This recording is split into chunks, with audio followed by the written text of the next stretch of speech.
Ang last day kasi, sabi nga nung mga classmates ko kanina, kung magagastos ka lang din naman, bakit di na dun sa trusted na at sa leading na. Blacksmith kasi, kumbaga, skills to eh. Matututo ka ng bagong skills. So dun ka dapat sa alam mong mapagkakatiwalaan at alam mo may matututunan ka talaga.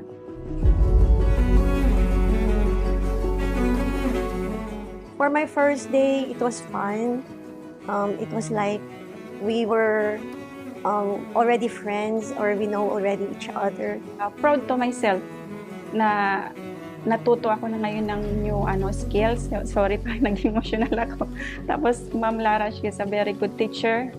And then I'm proud to myself na emotional kasi new skills ko.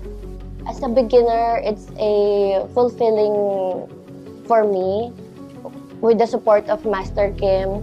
Lahat ng bagay sa mundo, kailangan natin mamuhunan at sumugal. So, syempre, pinili ko si Lux Beauty kasi alam ko at sigurado akong hindi masasayang yung na-invest ko sa kanya.